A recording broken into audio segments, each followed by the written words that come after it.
त्याग संन्यास्त जीवन की सबसे पहली सीढ़ी। संन्यास्त जीवन तो छोड़िए, सांसारिक जीवन में भी त्याग के बिना आप कुछ हासिल नहीं कर सकते।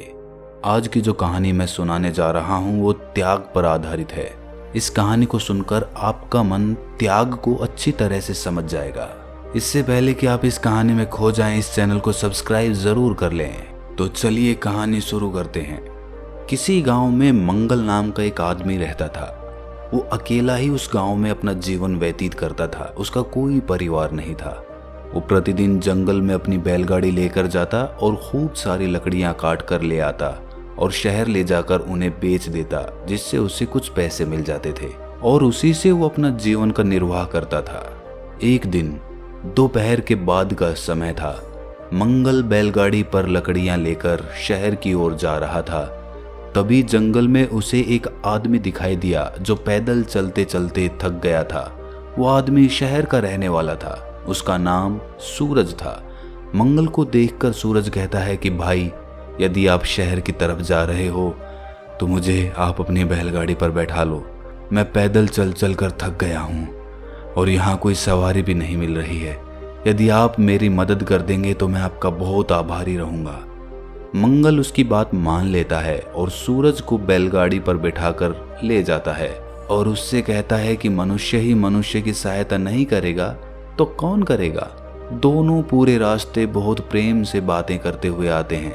जब वो शहर में पहुंच जाते हैं तब सूरज मंगल को अपने घर का पता देते हुए कहता है कि तुम अपना काम करके मेरे घर अवश्य आना। मैं चाहता हूं कि तुम अतिथि बनकर मेरे यहाँ पर पधारो। तुम्हारा आदर सत्कार कर मुझे बहुत खुशी होगी। मंगल सूरज की बात सुन उससे कहता है कि मैं जरूर आऊंगा और ये कहकर सूरज अपने घर की ओर निकल जाता है। अपने घर पहुंचकर सूरज बड़ी ही उत्सुकता से मंगल की राह देखने लगता है। मंगल जब लकड़ियां बेच चुका होता है तो संध्या होने के बाद वो सूरज के घर के लिए निकल जाता है। जैसे ही मंगल सूरज के घर पहुंचता है तो वो उसे देखकर बहुत प्रसन्न हो जाता है और बड़े आदर से उसका स्वागत करता है। उसे अच्छे से अच्छा भोजन खिलाता है और उसके बाद सोने का सुंदर प्रबंध कर देता है। रात में दोनों देर तक आपस में बातचीत करते रहते हैं। अब सूरज और मंगल में बहुत गहरी मित्रता हो गई थी। अगले दिन मंगल वापस से गांव के लिए निकल जाता है। अब मंगल जब भी शहर जाता तो वो सूरज से जरूर मिलता और उसके ही घर पर रहता। एक बार मंगल शहर गया हुआ था। उस दिन पूर्णिमा की रात थी। मंगल लकड़ियां बेचने के बाद सूरज के घर के लिए निकल जाता है और रात को वहीं रुकने का फैसला करता है। उस वक्त रात के करीब 9 बज रहे थे। आकाश में पूर्णिमा का चंद्रमा हंस रहा था। धरती पर चारों ओर चांदनी दूध की धारा की तरह बह रही थी। पेड़ पौधे उस धारा में नहाकर सफेद हो गए थे। सूरज मंगल को अपने साथ ले जाता है और उससे कहता है कि आज मैं तुम्हें एक ऐसा दृश्य दिखाऊंगा जिसे तुमने आज तक देखने के बारे में सोचा भी नहीं होगा। वो दृश्य इतना अद्भुत है कि तुम उसे देखते ही रह जाओगे। और इतना कहकर मंगल को वो जल्दी से अपने साथ ले जाता है। सूरज की बात सुनकर मंगल उससे पूछता है कि लेकिन तुम मुझे ऐसा क्या विशेष दिखाने वाले हो, बताओ तो सही, उस दृश्य में ऐसा क्या खास है। सूरज मंगल से कहता है कि यदि तुमने वो दृश्य देख लिया तो तुम हैरान हो जाओगे।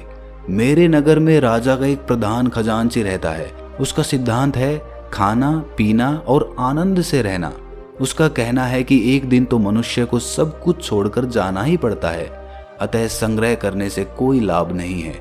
मनुष्य को अपने जीवन में ही अपनी उपार्जित वस्तुओं का उपभोग कर लेना चाहिए। ये खजांची रोज ही बड़े ठाट बाट से भोजन करता है, परंतु पूर्णिमा की रात कुछ अलग होता है। उस रात वो कुछ इस तरह भोजन करता है कि वो दृश्य देखने योग्य बन जाता है। उस खजांची का भोजन सोने के बर्तन में परोसा जाता है। उसका सारा भोजन सोने के बर्तन में ही बनता है। यहाँ तक कि वो जिस चटाई पर बैठकर भोजन करता है वो भी सोने की ही होती है। वो खजांची पीले रंग के वस्त्र को धारण करता है और सोने के अमूल्य आभूषण को पहनता है। यहाँ तक कि उसके सभी नौकर चाकर भी पीले वस्त्र तथा सोने के आभूषण धारण किए रहते हैं। इस चांदनी रात में खजांची के घर एक ऐसी स्वर्ण आभा बिखरी रहती है कि मनुष्य का मन ही नहीं, देवताओं का मन भी ललक उठता होगा, लालच से भर उठता होगा। नगर के बड़े से बड़े अमीर लोग भी उस अनुपम दृश्य को देखने के लिए वहां इकट्ठे हो जाते हैं। सूरज की ये बात सुन अब मंगल का भी इस दृश्य को देखने का मन करने लगता है और वो जल्दी जल्दी सूरज के साथ खजांची के भोजन का वो दृश्य देखने के लिए उसके घर पहुंच जाता है। जब वो वहां पर पहुंच जाता है तो देखता है कि वहां पहले से ही मेला लगा हुआ था। दूसरी तरफ खजांची पीले वस्त्र और सोने के आभूषण को पहन भोजन करने के लिए सोने की चटाई पर बैठ जाता है और उसके आगे सोने के पात्रों में तरह तरह के व्यंजन परोसे जा रहे होते हैं। ये दृश्य देखकर मंगल अपने मन को वश में नहीं कर पाता। वो धीरे से सूरज को कहता है कि ये तो सचमुच अद्भुत दृश्य है। मैंने आज तक ऐसा दृश्य कल्पना में भी नहीं सोचा था, देखना तो दूर की बात है। काश मैं भी एक दिन इसी तरह का भोजन कर पाऊं।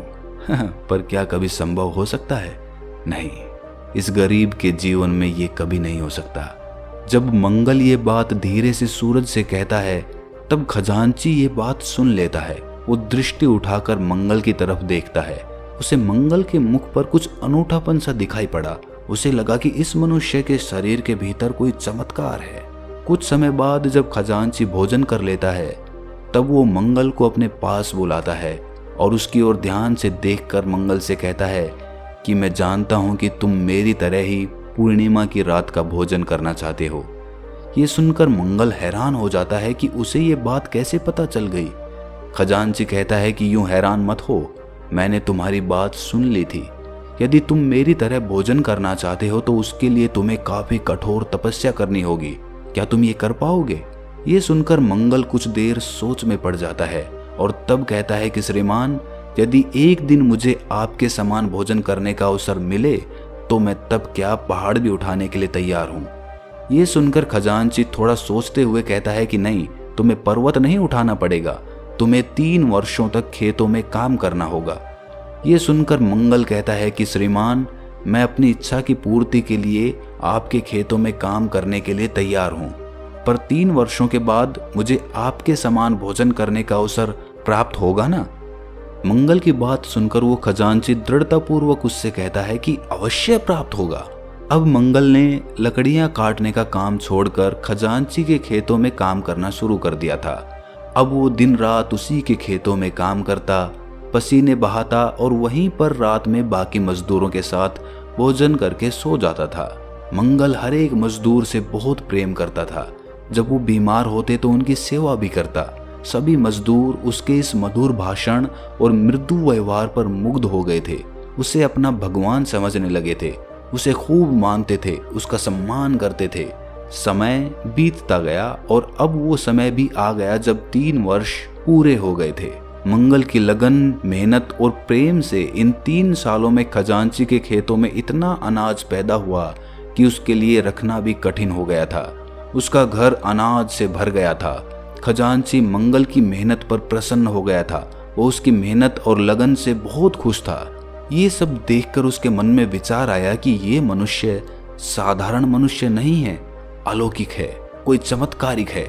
जब पूरे 3 वर्ष बीत जाने के बाद मंगल पुनः खजांची के सामने उपस्थित होता है तब खजांची बड़े ही प्रेम और विनम्रता के साथ मंगल से कहता है कि मैं तुम्हारी इस मेहनत पर बहुत ज्यादा खुश हूँ।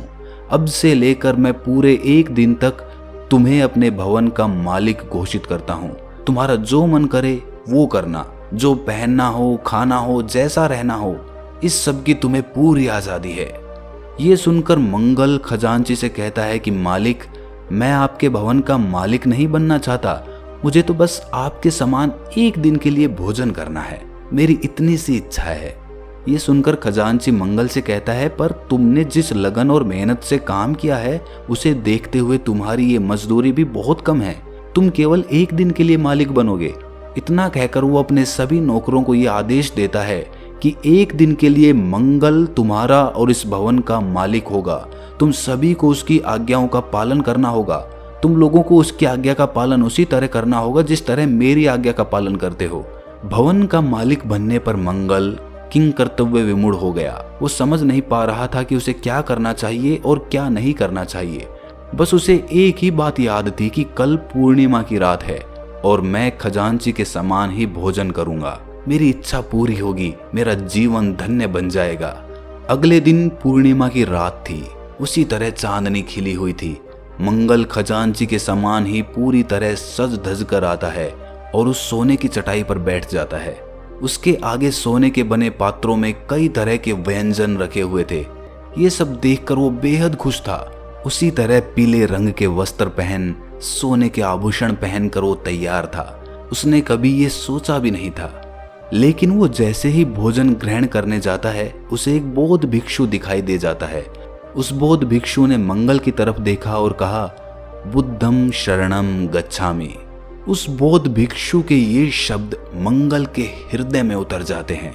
उसके हृदय के भीतर दिव्य प्रकाश उठने लगता है।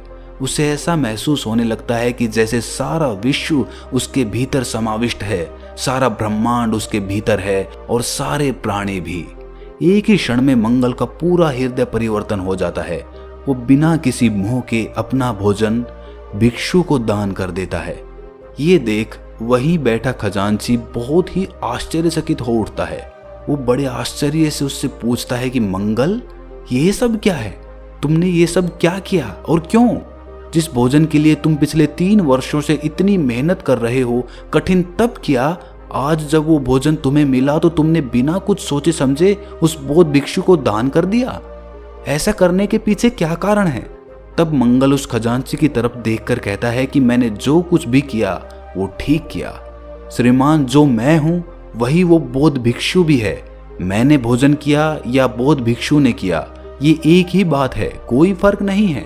हम एक ही समान हैं। मंगल की बात सुनकर खजांची उस पर मुग्ध हो जाता है। वो कहता है कि आज से मैं तुम्हें सदा के लिए अपने घर का मालिक बनाता हूँ। परंतु मंगल ने ये मालिकाना भी उस बौद्ध भिक्षु को दान में दे दिया।